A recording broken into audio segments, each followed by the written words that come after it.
નર્મદામાં સાંસદ મનસુખ વસાવાએ પોલીસના સામે ગંભીર આરોપ લગાવતા કહ્યું છે કે તેમણે દારૂ પીધો હતો અને આ અવસ્થામાં મને ગાળો બોલી છે અને સરકારના બેવડા વલણના સામે પણ તેમણે આક્રોશ વ્યક્ત કર્યો છે। જે પ્રકારે મનસુખ વસાવાએ ઘટસ્ફોટ કર્યો છે તે મામલે જ વાત કરવી છે।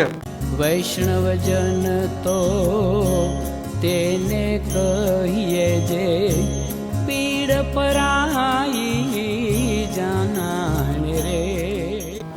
નમસ્કાર, આપ જોઈ રહ્યા છો નવજીવન ન્યૂઝ અને હું છું આપની સાથે તોફિક ગાંચી। નર્મદાના સાગબારાના આ ખેડૂતો એક લાંબા સમયથી વન વિભાગની જમીન પર ખેતી કરી રહ્યા છે। જો કે થોડાક સમયથી વન વિભાગ આ જમીન પર તેમને ખેતી કરવા દેતો નથી અને ખોપી ગામના ખેડૂતોનું સતત ઘર્ષણ ચાલી રહ્યું છે વન વિભાગના સાથે અને તેમનો આરોપ છે કે જો બાજુના સુરત જિલ્લાના ઉમરપાડાના આદિવાસી ખેડૂતોને આ વન વિભાગ ખેતી કરવા દે છે તો અમને કેમ નહીં। અને મામલે સાંસદ મનસુખ વસાવાએ ધારાસભ્ય ચૈતર વસાવાની ગેરહાજરીમાં અવાજ ઉઠાવ્યો છે। ગાંધીનગર તે મળવા ગયા હતા તે સમયે તેમને ખાતરી આપવામાં આવી હતી કે સુરત જિલ્લાના આદિવાસી ખેડૂતો જેમ ખેતી કરી રહ્યા છે તેમ સાગબારાના આ 12 ગામના ખેડૂતો છે તેમને પણ ખેતી કરવા દેવામાં આવશે, પરંતુ ગાંધીનગરમાં હા પાડવામાં આવે છે જ્યારે અહીંના અધિકારીઓ છે તે આ આદિવાસી ખેડૂતો છે તેમને ખેતી કરવા દેતા નથી અને તેમણે આ બેવડા વલણના સામે પણ આક્રોશ અને નારાજગી દર્શાવી છે અને ખોપી ગામના આ ખેડૂતો વિરોધ કરી રહ્યા છે। તેમને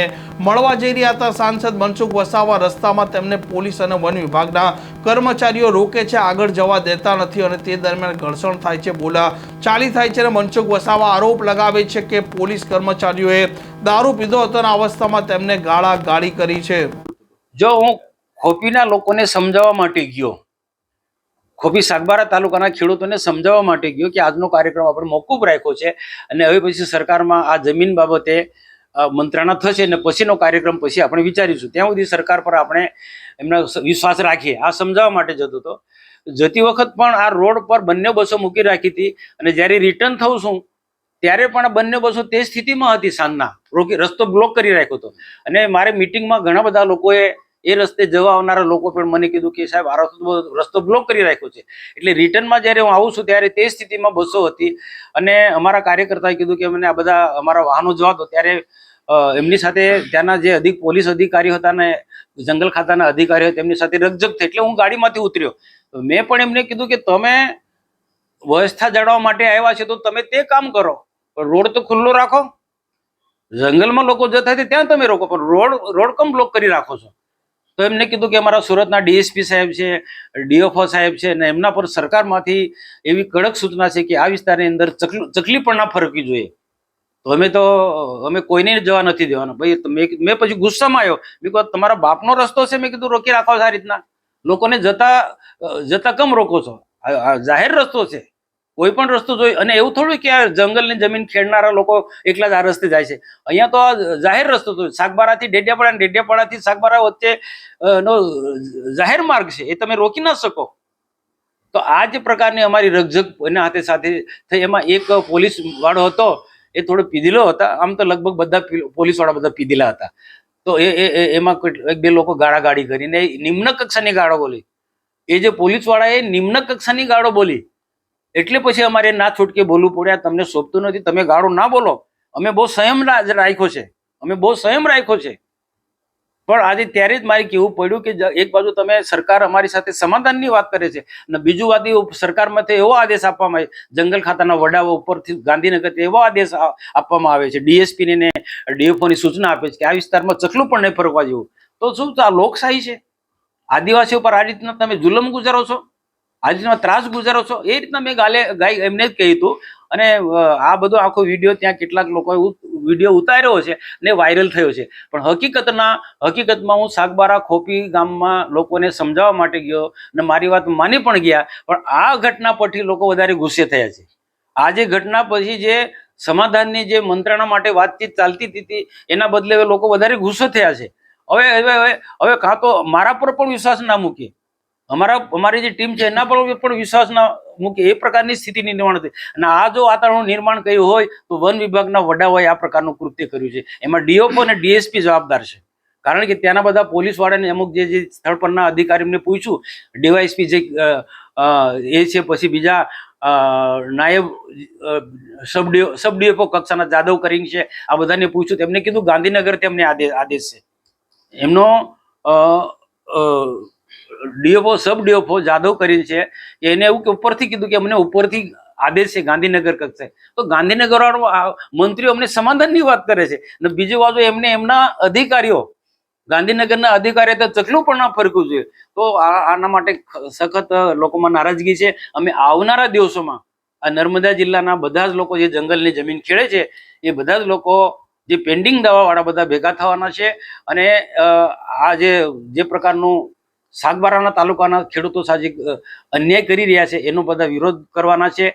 કારણ કે સાગબારાના તાલુકાના રોકે છે અને ઉમરપાડા તાલુકાના લોકોને ખેડવા દે છે. આ બે ધારીથી તો નહીં ચાલે ને.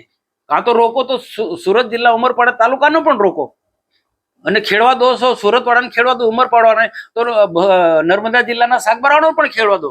તો આ જ પ્રકારની જે પોલિસી છે એનો સખત નારાજગી છે.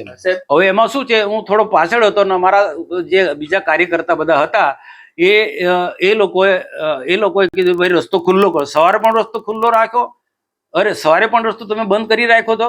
સવારે જતી વખત પણ 2 બસો મૂકી રાખી હતી, અને હમણાં પણ 2 બસો મૂકી રાખી છે. અને આજે લોકો અમને બહુ રજૂઆત કરી છે, પોલીસ બહુ હેરાન કરી છે, ત્યાં લોકોએ વાત કરી. તો આ બરોબર નથી. તો એ વખતે પેલો પોલીસ વાળો હતો, એમની સાથે મા બેન સામે ગાળો બોલ્યો, એટલે પછી મારે ઉતરવું પડે. પછી મેં કીધું તું ગાળ ના બોલ.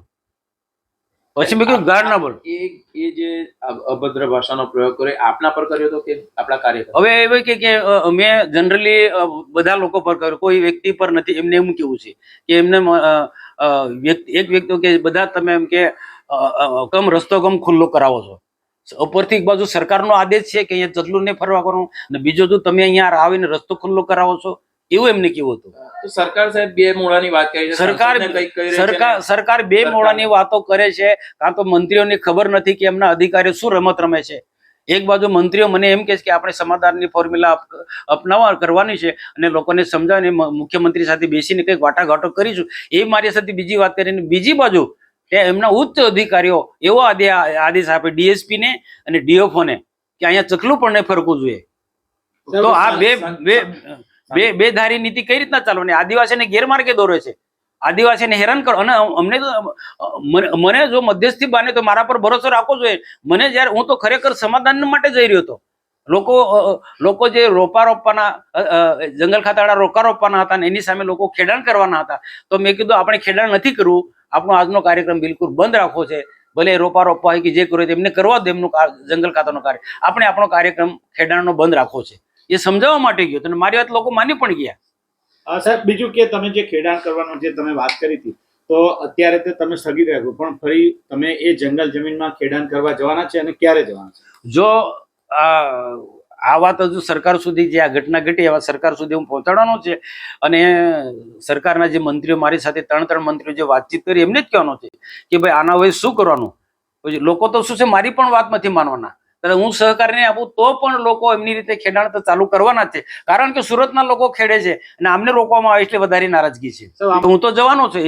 એ લોકો હું આના પહેલા સરકાર સાથે મંત્રણા જે કરવાના છે મંત્રણા કરીશ, અને જો સુખદ અંત આવશે તો સારી વાત છે. જો સુખદ અંત ના આવે તો મારે તો લોકોની સાથે રહેવું. કારણ કે આજે 7 ટર્મથી આ લોકો મારી સાથે જોડાયેલા લોકો છે, ભારતીય જનતા પાર્ટીની સાથે આ લોકો જોડાયેલા લોકો છે. તો એને તો મારે તો એમને મદદરૂપ થવું, મારે તો ફરજ છે કે એમને સહકાર આપવો. તમે ખેતી કરવા જવાના કે જંગલ જમીન? મારી ખેતી નથી, હું ખેતી નથી કરવા, પણ જે ખેડવા જવાના એને મદદરૂપ થઈશ. આ પ્રકારના સમાચાર માટે નવજીવન ન્યૂઝ ચેનલ સાથે જોડાયેલા રહો. નમસ્કાર.